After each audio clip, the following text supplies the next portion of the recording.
आजच्या ब्लॉगची सुरुवात किचनमधून होते आहे. सो मी सगळं नाश्ता वगैरे सगळी कामं आटपून जेवणाला लागलेली.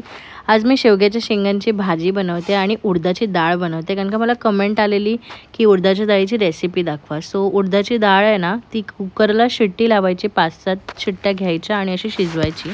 आणि कढईमध्ये तेल घ्यायचं. एकदम इझी आहे ही डाळ जी आहे ती.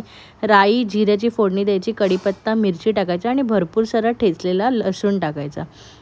ही फोडणी चांगली परतवून घ्यायची आणि मग त्यात जी आपण डाळ घेतली आहे ना, ती घालायची. मी इथे डाळ स्मॅश करून घेतली, तुम्ही हवं असेल तर असंही टाकू शकता.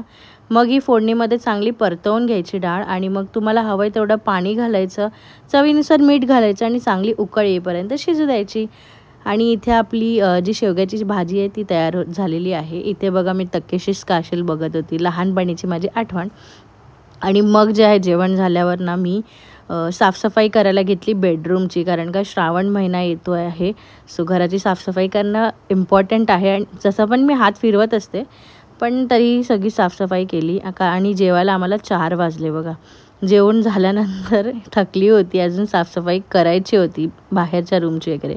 मग संध्याकाळी घरी गेलो आणि मिमीचे डोळे पुसत होती, कारण का तिचे डोळे पण क्लीन ठेवायला पाहिजे म्हणून, कारण डोळ्यांच्या इथे केस जायला नको. Okay bye. आजचा दिवस असाच होता. भेटूया नवीन व्हिडिओमध्ये.